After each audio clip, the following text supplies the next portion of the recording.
Hello everyone, Ty Boy here from Rectify Gaming, and today we're going to list off what we think are the best looking Xbox wireless controllers that released since 2013. With that being said, let's jump in.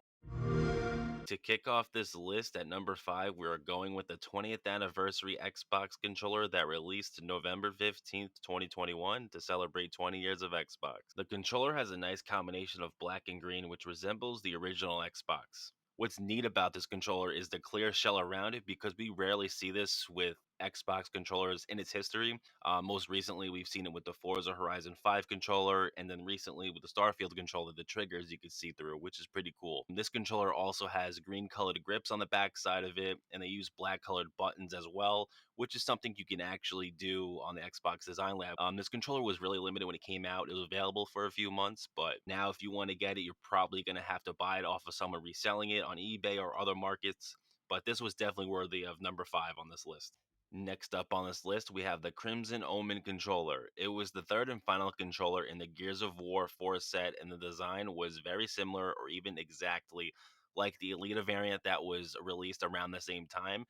This controller was a cheaper option if you didn't want to spend the $200 or so to buy the Elite version. This controller featured a red faceplate covered with scratches, which was very unique because the scratches were engraved on the controller. It wasn't just like a design; it was actually like looked like someone's cut through the controller, which was awesome. It was something we've never seen before in any controller throughout any of the companies, Nintendo, PlayStation, and then Microsoft. I don't think we've ever seen anything like this. This controller also was one of the only Xbox controllers to use a different font for the A, B, X, and Y buttons. The release date for this Gears of War 4 themed controller was September 13th, 2016. Overall, this controller was 100% worth it. Now, you can't have an Xbox related list without including Halo or even the most iconic Master Chief. The Halo 5 Guardians Master Chief Xbox One controller released August 4th, 2015.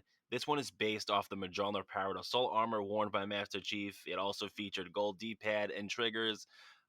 The controller has that nice military Master Chiefy green, whatever you want to call it. Also has the grips are actually pretty nice because it had the hex prints, and the controller actually felt pretty good too for an Xbox One controller. This is when Microsoft was kind of like scaling up their controllers and making them more quality and getting more creative with them. This controller was definitely a must get when it came out, and it definitely deserves number 3 on our list. Next up at number 2, we have the Sea of Thieves controller that released in 2018 along with Sea of Thieves. The design of this controller was something that we've never seen before from Xbox, and it wasn't because of the purple and turquoise faceplate with the Sea of Thieves logo there, or even the thumbstick where it resembled the compass. It was the feature that it had to where it would glow in the dark. Now, this is very on brand with Sea of Thieves because when you find a treasure, it's kind of glowing, so I guess they may decide to make the controller glow in the dark.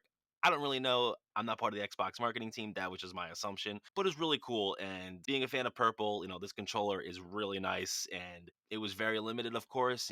Obviously it was available weeks and probably months after it released that year, but now it's very rare. No pun intended there. Let's move on. To top off this list, we have the Titanfall Special Edition controller. It was one of the first ones for the Xbox One, and the design of this controller is based off of the technology within Titanfall.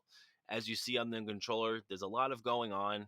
You'll notice like some of these logos and things in the game, especially the one in the middle, which you'll actually see in Apex right now, which is also part of the Titanfall universe. What really made this controller pop out was the white on the controller. At the time, all we had was the black Xbox controller, and this was the first time we've ever seen the white Xbox One controller, and like what it could look like. And obviously in the future we've had more and more Xbox controllers in different colors, which is cool. And to me, this controller really pops out the most out of many other controllers. There's other ones that you could argue are better than this one. Overall, how can you argue that this controller isn't the best? An honorable mention for this list would be the Starfield controller. You can check out our unboxing for that on our YouTube channel. And with that being said, let us know what you think are the best looking Xbox wireless controllers. Make sure to like and subscribe, and we'll see you guys next time.